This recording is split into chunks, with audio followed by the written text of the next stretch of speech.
Air Marshal Stјуарт, thank you for accepting to give interview for Media Information Agency. Во посета на Северна Македонија доаѓате во мощна и важен момент за земјата. Наскоро очекуваме да станеме 30-та земја членка на НАТО и официјално и формално. Од тоа не делат уште два чекори: ратификацијата на протоколот за членство во Шпанија и ратификацијата овде тука во нашиот парламент.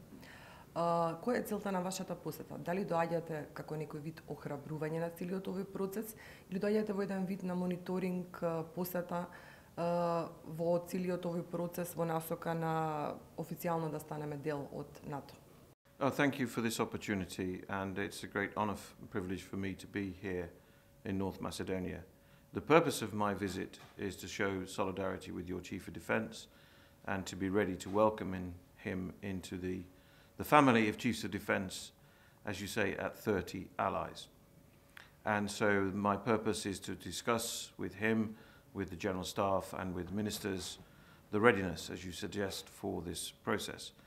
And we look forward very much to the transition from North Macedonia as a trusted, valued partner into a full-fledged ally.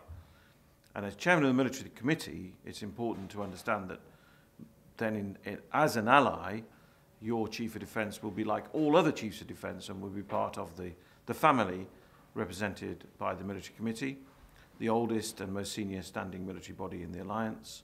I am the 32nd Chairman, for example, and your Chief of Defence, once you become an ally, will be very much part of that team, and as like with any family, we're all stronger together. So my purpose, in one word, is to show solidarity. Имавте средби со началникот на генерал-штабот на армијата, Ѓурчиновски, со министерката за одбрана Радмила Шекеринска. Македонските војници имаат големо искуство во мировните мисии предводени од НАТО, но и воопшто од меѓународните организации. ИСАФ, Слобода Зира, Калтеа, Унифил, КФОР, одлучна поддршка. Која е вашата оценка за армијата на Северна Македонија, за придонесот на армијата во мировните мисии, но воопшто оценка за подготвеноста на армијата да ги исполни стандардите потребни за една членка земја на НАТО? Well, first of all, over 4,000 members of the North Macedonian Armed Forces have served on operations in that journey, and I pay my regards and respect to all of them. And of course, that has enabled all of us to realise the professionalism of your armed forces, and that's a very powerful tribute. And as you suggest, they have served all over the world, including and continue to serve in Afghanistan. And that gives us cause to understand their professionalism. Now, the Armed Forces of North Macedonia embarked on a journey of transformation, which we welcome and support. And I've discussed that this morning with the Chief of Defence Staff and with the General Staff.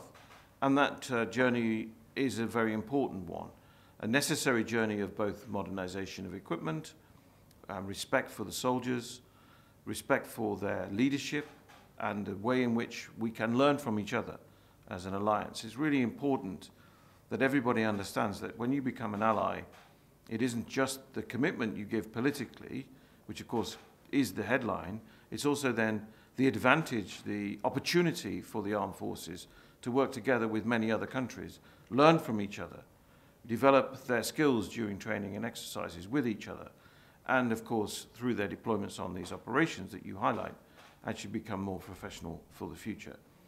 And of course this means that the Armed Forces of Macedonia are already held in high regard and will be ready to work with other NATO allies as our 30th ally. Што им предложивте на властите на Северна Македонија на денешните средби? На што треба најмногу да се фокусираме во однос на армијата? Што најмногу недостасува во однос на стандардите на НАТО? Well, this is not a new journey for your armed forces. They've been working with NATO as a partnership for peace program and many other formats now over many years. And so we have been embarked on for many years on advice. And it's not guidance, it's not direction, it's advice. And we learn from each other. That's what armed forces do. We learn from operations, and we learn to apply those lessons for the future.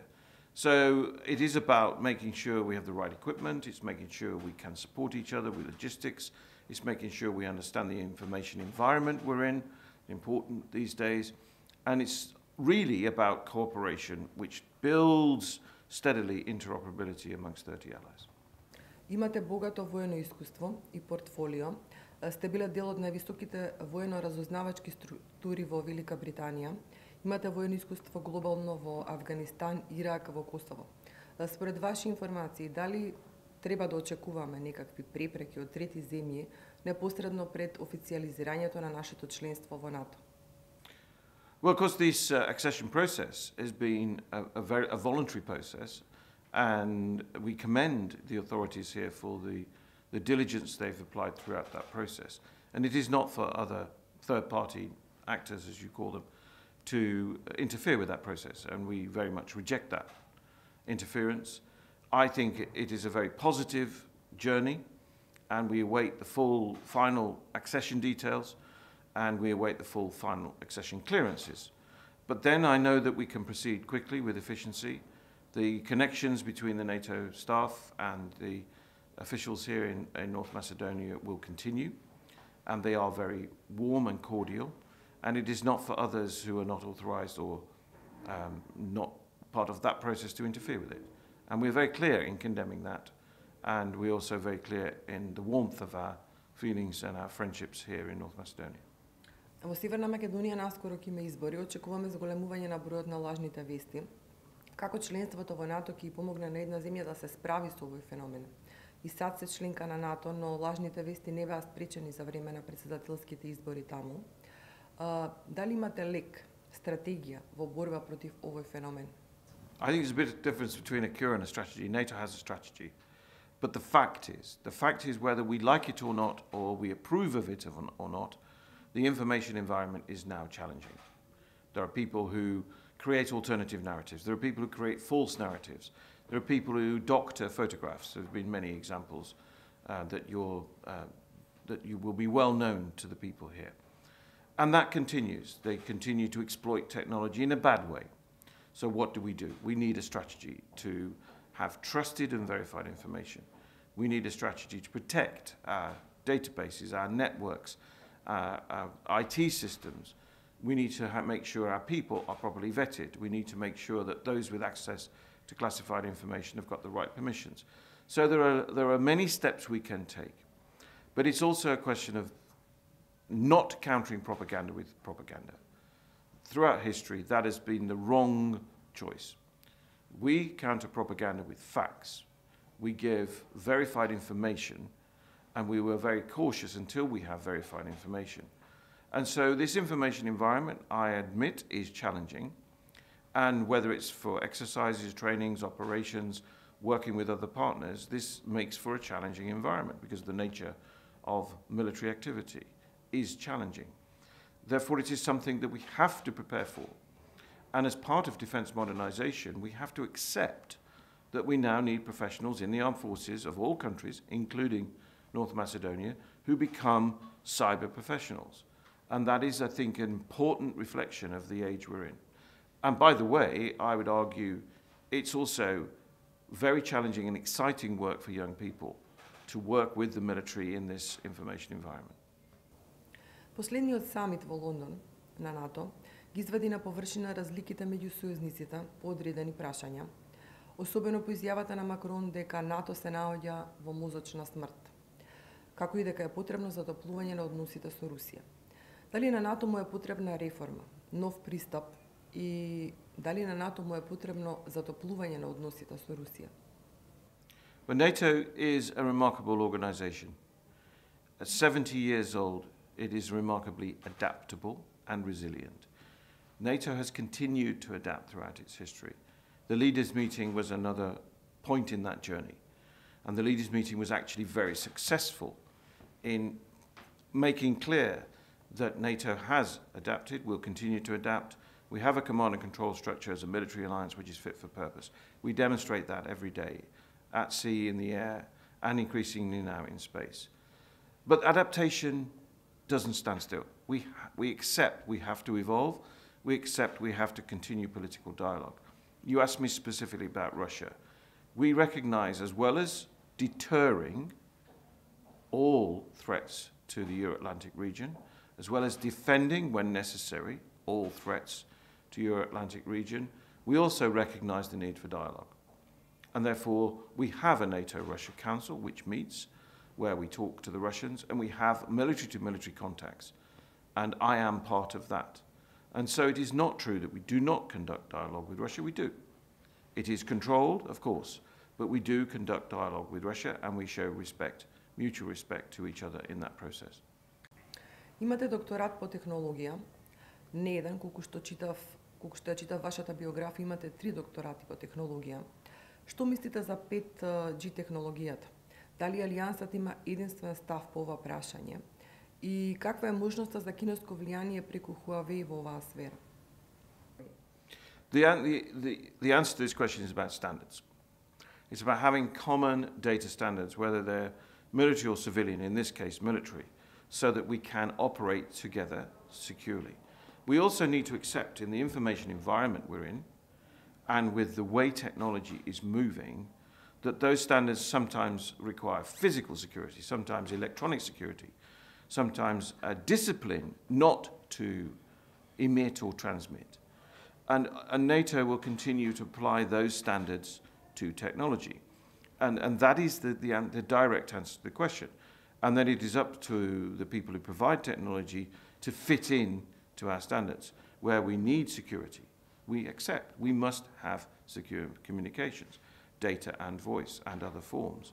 We must have resilience. We must be able to respond if we are attacked. And so whoever provides the technology has to fit in with those standards. And those standards are not going to be changed because it's convenient for industry. And that's a strong answer, but it's the right answer, because we have to be able to preserve our ability to command and control and move data as an alliance.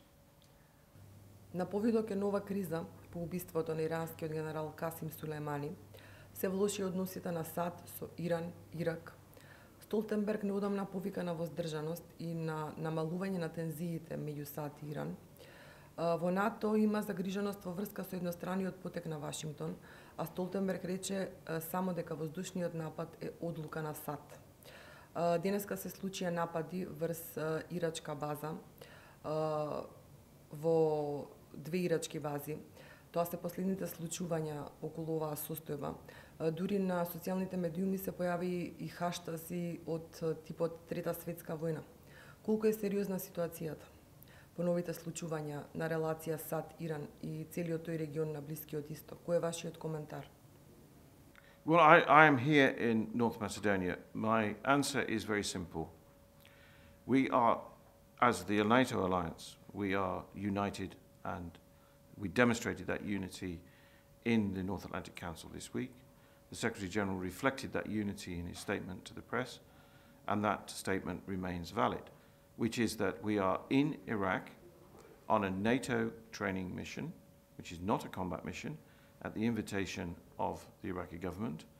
Given the situation that you describe, we are currently temporarily suspending our activity, and we, of course, take the protection of those serving under the NATO flag very seriously. It is our most serious duty. And therefore, I am not going to discuss operational details or operational locations, but I give you my word that we take that security of our people very seriously. We continue to monitor the situation as you describe it very closely. And of course, you're right, there are a number of tensions. But I go back to my previous answer. The alliance is very adaptable.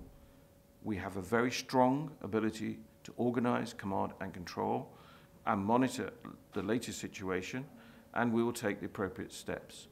But we will retain our support for the Iraqi government if that is their request. Генералниот секретар на НАТО Столтенберг непосредно пред Роденденскиот самит во Лондон се пофали со раст на трошоците за одбраната во сите земји членки на Алијансата и се поголем број на земји кои исполнуваат обврската да одвојат 2% од бруто домашниот производ за војната одбрана. Ваша оценка за состојбата во Македонија во однос на трошоците за одбраната? Well, all allies have stopped the cuts. All allies are investing wisely in defence, including in new equipment and interoperable equipment. And North Macedonia is very much part of that. I've just had a discussion with your General Staff here. Again, it would be wrong to go into tactical operational details, but I'm very confident in your plans and I can see that the progress in modernisation is very real. So I compliment the North Macedonian Armed Forces for their professionalism, their contribution to NATO operations, their ability to transform, their commitment to modernisation, all in readiness for the celebration of becoming NATO's 30th ally. Ке може ли за крај да ни ги кажете вашите импресии од посетата на Северна Македонија и устредбите со представниците на властите на земјава? It's a very positive impression and the visit continues. Ви благодарам што прифативте да дадете интервју за ние. Thank you Thank for you. this interview. Thank you.